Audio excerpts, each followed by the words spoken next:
नमस्कार मैत्रिणींनो, आज आपल्याला सोलकढी बनवायची आहे. तर आपण त्याच्यासाठी एक नारळ घेतलेला आहे आणि आपण ही नारळाचं आपण घरीच त्याचं तयार करणार आहोत. तर पूर्ण व्हिडिओ स्क्रिप्ट न करता पूर्ण व्हिडिओ बघा, खूप सुंदर येणार आहे. आणि त्याच्यानंतर आपण हे कोकम घेतलेलं आहे आणि कोकम म्हणजे आमसूल घेतलेला आहे बघा. हे अशा पद्धतीचं हे आमसूल आहे आपण. आणि हे आता पूर्ण व्हिडिओ स्क्रिप्ट न करता बघा, आपल्याला घरच्या घरी आज आपल्याला सोलकढी करायची आहे. तर चला, तर मग आपण आता हे आमसूल घेतलेलं आहे. तर माझ्याकडनं आणि इथे पाणी घेतलं आहे. हे गरम पाणी आहे, थोडंसं कोमट केलेलं पाणी आहे आणि त्याच्यात आपण इथे हे भिजवून ठेवणार आहोत. 4 ते 5 मिनटं असं हे आपण सगळं भिजवून ठेवणार आहोत. आणि भिजवून ठेवतात ते बघा. याच्यात आपण आता इथे आपण आता इथे नारळ फोडून घेतलेला आहे. तर हे बघा, अशा पद्धतीने इथे नारळ फोडून घेतले, त्याचे तुकडे करून घेतलेले आहेत. आणि ते नारळ जे आहे ते मिक्सरमध्ये बारीक वाटण करणार आहोत त्याचं आपण. तर सोलकढीसाठी एक नारळ घेतलेलं होतं आणि त्याच्यात ह्या 2-3 मिरच्या आणि असं 10-12 लसणाच्या पाकळ्या घेतलेल्या आहेत आणि 2 मिरच्या घेतलेल्या आहेत. तर हे बघा, अशा पद्धतीने आपण इथे सगळं वाटण करून घेणार आहोत. मिक्सरमधून इथे पूर्ण वाटण करून घेणार आहोत. आणि रंग येण्यासाठी थोडासा बीटचा तुकडा टाकणार आहोत. आपण इथे बीट टाकणार आहोत. बीटने कलर छान येतो आणि त्याच्यामुळे आपण इथे बीट वापरणार आहोत.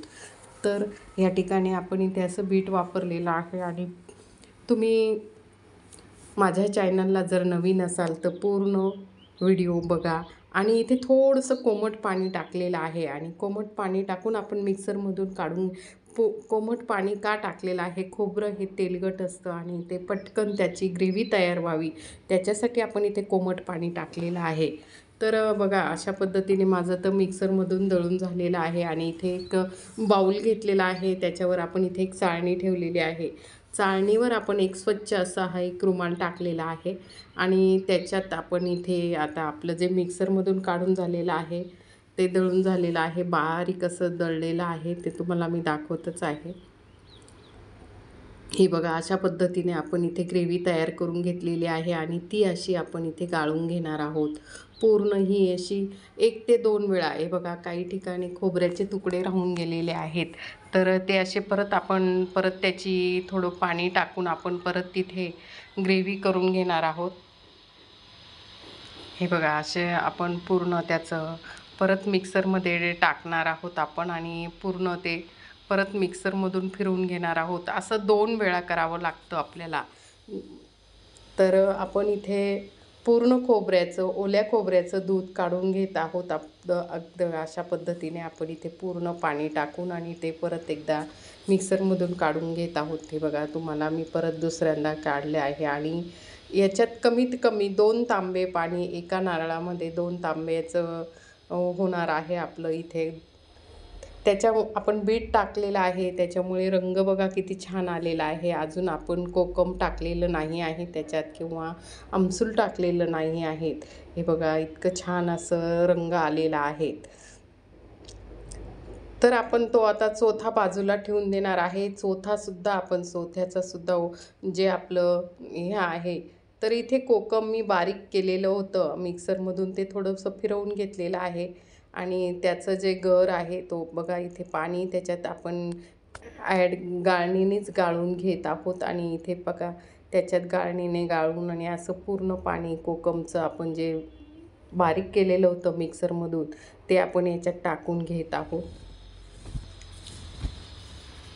हे बघा, अशा पद्धतीने पूर्ण आपलं हे तयार झालेलं आहे. आणि त्याच्यानंतर गार्निशसाठी आपण इथे कोथिंबीर टाकलेली आहे. तुम्हाला वाटलं तर थोडंसं मीठ टाकू शकतात, चाट मसाला टाकू शकतात, पण मी याच्यात किंवा जिरेपूड टाकू शकतात. तर माझ्याकडे जिरेपूड नव्हती, मी नंतर तर इथे थोडंसं आपण काळं मीठ असतं ते काळं मीठ टाकू शकतात, पण मी इथे साधं मीठ टाकलेलं आहे. जे काळं मीठ असतं ते सुद्धा टाकलं तर चालेल. जिरे पावडर टाकली तर अगदी सुंदर लागते, टेस्टी लागते. तर मी जिरे पावडर टाकलेली नाही आहे.